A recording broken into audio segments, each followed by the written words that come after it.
और अब बात करते हैं पेरिस ओलंपिक में पराक्रम की। कल जहां भारतीय खिलाड़ियों ने इतिहास रच दिया है, मनु भाकर और सरबजीत की जोड़ी ने ओलंपिक में ब्रॉन्ज मेडल जीता है, तो वहीं हॉकी टीम ने आयरलैंड को 2-0 से हरा दिया है। देखिए पेरिस में भारतीय दल के पराक्रम पर हमारी खास रिपोर्ट। बहुत बहुत बहुत बहुत बधाई। Thank you sir, thank you so much. आपने देश का नाम भी बड़ा किया, देश का मान भी बड़ा किया। हाँ जी, और आपकी मेहनत रंग लाई है। हाँ जी सर। यस। और मनु को भी मेरी तरफ से बहुत बहुत बधाई। हाँ जी, हाँ जी। पेरिस ओलंपिक 2024 में भारत के लिए आज का दिन बेहद शानदार रहा। शूटिंग में भारत ने जहां एक और पदक अपने नाम किया, तो वहीं हॉकी में भारतीय खिलाड़ियों का जोश आई है।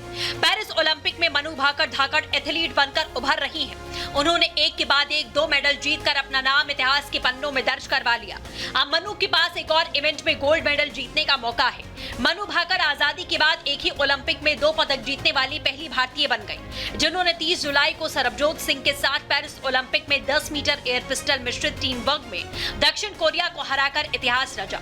ब्रिटिश मूल के भारतीय खिलाड़ी नॉर्मन पिचार्ड ने 1900 ओलंपिक में 200 मीटर फर्राटा और 200 मीटर बाधा दौड़ में रजत पदक जीते थे, लेकिन वो उपलब्धि आजादी से पहले की थी।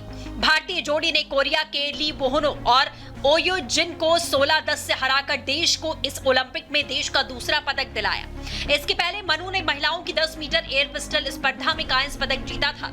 वहीं ये सरबजोत सिंह का पहला ओलंपिक मेडल है। उनके ऐतिहासिक जीत पर प्रधानमंत्री ने फोन कर बधाई दी। सरबजोत सिंह ने उनका आभार व्यक्त किया। हेलो, नमस्कार सर, मैं सरबजोत बात कर रही हूँ।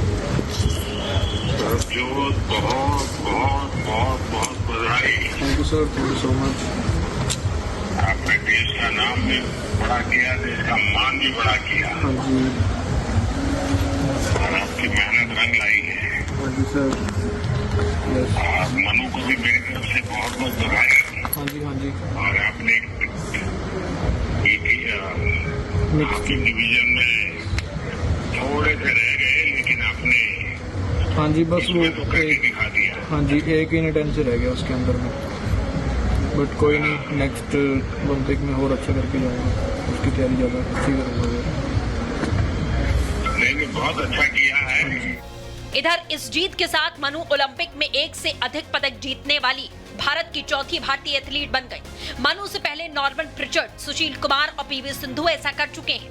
मनु और सरबजोत के जीत पर पूरे देश में जश्न का माहौल है। मनु के घर वालों की खुशी का ठिकाना नहीं। बेल बजाई 2-3 बार, तो क्योंकि उससे पहले कुछ पत्रकार बंधु मैच से पहले आ गए थे, तो हमने कहा कि भाई मैच के बाद में बात करते हैं। तो जब पड़ोसी ने बताया कि मनु मेडल जीत गई है दूसरा भी, तो बहुत खुश हुए, बहुत खुश हुए। मैं बहुत खुश हूँ, बहुत ज़्यादा खुश हूँ। मैं अवर्णनीय शब्द नहीं है मेरे पास, वर्णन नहीं कर सकती मैं। आपने कंधे पर तिरंगा उठा रखा है।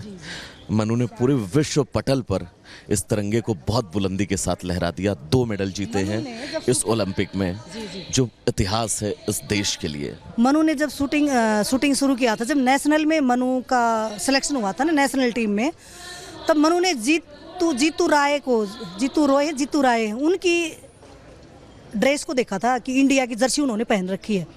तब मनु के दिल में आया था कि मुझे भी ये हासिल करनी है, ये जर्सी। तब मनु ने ठाना और एक दिन मुझे देश का झंडा गर्व से फहराना है विदेशों में। वहीं दूसरी तरफ सरबजोत के घर में भी खुशी का ठिकाना नहीं। सरबजोत सिंह के पिता जितेंद्र सिंह ने अपनी खुशी जाहिर करते हुए कहा कि मनु भाकर और मेरे बेटे ने ब्रॉन्ज मेडल जीता है। मनु भाकर और उनके परिवार को हार्दिक बधाई। हम बहुत खुश हैं। सबसे पहले मैं गुरुद्वारे जाऊंगा, मत्था टेकूंगा। इस जीत का हमारे गाँव में जश्न होगा। ब्रॉन्ज मेडल के लिए ही मैच खेले गया जी। ब्रॉन्ज मेडल के लिए मैच खेले गया। ब्रॉन्ज मेडल मनु भाकर जी को और मेरे सरजोत बेटे जी को मिल गया जी। मनु भाकर जी को बहुत बहुत बधाइयाँ जी। मनु भाकर जी के फैमिली को बहुत बहुत बधाइयाँ जी। कितनी खुशी है? खुशी बहुत अच्छा।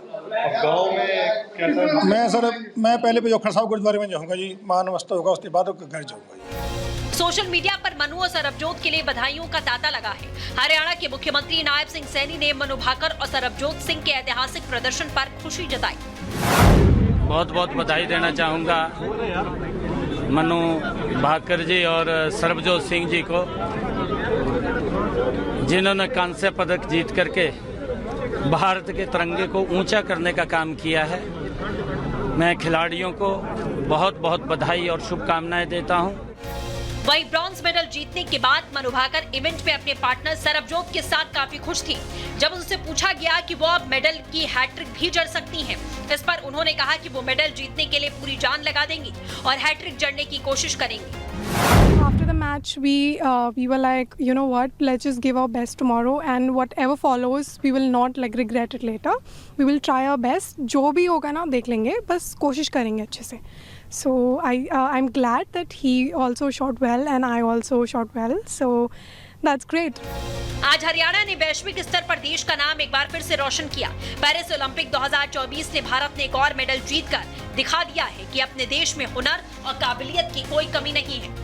Bureau report, Republic Bharat.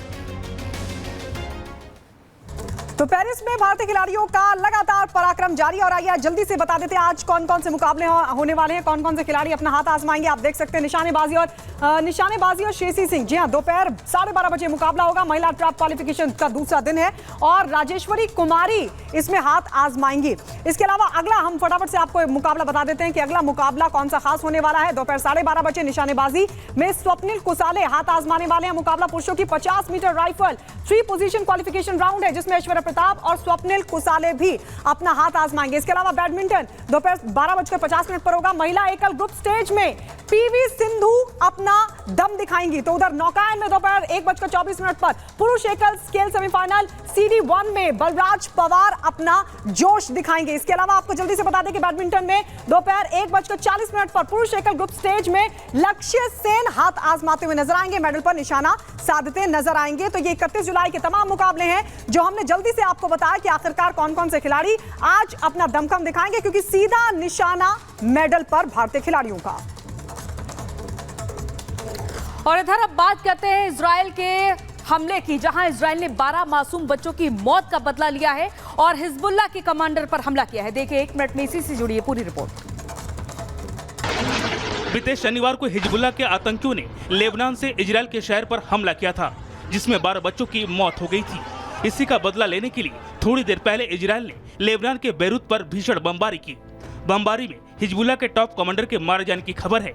Israel के रक्षा मंत्री ने हमले की पुष्टि करते हुए कहा कि मासूम इजरायलियों को निशाना बनाने वालों का नामो निशान मिटा देंगे। पिछले सप्ताह गोलन हाइट्स पर रॉकेट हमले में 12 बच्चों की मौत हो गई थी। इजराइल ने रॉकेट हमले के लिए आतंकी समूह हिजबुल्लाह को दोषी ठहराया था।